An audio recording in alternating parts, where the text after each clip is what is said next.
Visakha dairy యాజమాన్యం పెంచిన పాల ధరను వెంటనే తగ్గించాలని సిపిఎం విశాఖ జిల్లా కార్యదర్శి ఎం జగ్గునాయుడు డిమాండ్ చేశారు.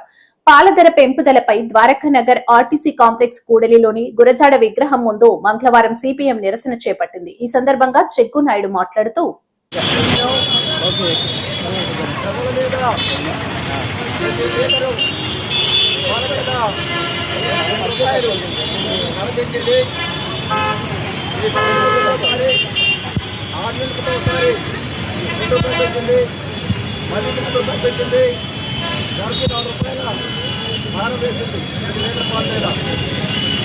పాలు రేట్లు పెరిగిపోతే పాల ద్వారా తయారైన ఉత్పత్తులు రేట్లు కూడా పెరిగిపోతాయి. అందుకని చాలా పడుతుంది. విశాఖ డైరీ గత సంవత్సరం దాదాపు 8,000 కోట్ల రూపాయల లాభాలు అని చెప్పింది.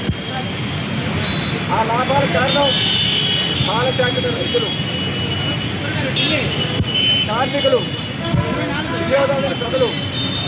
వాస్తవంగా లాభాలు పెరిగితే దీనికి ఆ లాభాల్లో కూడా ఇవ్వాలి. రాజధాని విరుద్ధంగా ఈరోజు విశాఖ డైరీ యాజమాన్యం 8 కోట్ల రూపాయల లాభాలు సరిపోలేదట, 20 కోట్ల లాభాలు కావాలంట. అందుకని లాభాలు తీసుకుంటూనే మరోవైపు నుంచి ప్రజల మీద ప్రతి లీటర్ పాలు మీద 2 రూపాయలు ఖర్చు చెప్పేది దుర్మార్గ విషయం. కాబట్టి తక్షణమే పెంచేటువంటి పాల ధరలు చేయాలని చెప్పని డిమాండ్ చేస్తున్నాం.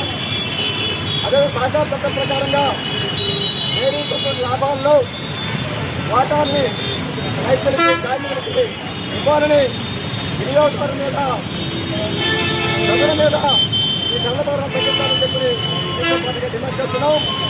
దీనికి అనుగుణంగా రాష్ట్ర ముఖ్యమంత్రి చంద్రబాబు నాయుడు గారు జోక్యం చేసుకుని అక్రమంగా తరలించుకున్నటువంటి డైరీ యాజమాన్యం ఆధార ఆహార మీద చర్యలు తీసుకోవాలి, ధర తగ్గింపు చర్యలు చేపట్టాలని చెప్పని డిమాండ్ చేస్తున్నాం.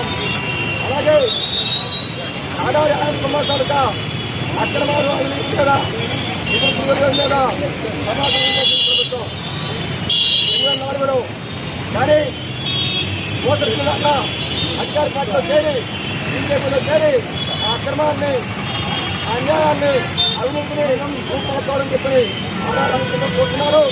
కాబట్టి ముఖ్యమంత్రి చేసుకుని సమాధానం చేసుకుని త్వరగా వచ్చే విధంగా కల్పించి, ఎందుకంటే ప్రజలవి, రైతులవి, కార్మికులవి, వినియోగదారులవి. కాబట్టి రాష్ట్ర ప్రభుత్వానికి కూడా బాధ్యత ఉంది. ఈ సమస్య విషయాన్ని చేర్పించి ఆధార చేసి ప్రజలు తీసుకోవాలి. ఆ నిధులు చేస్తున్నాం.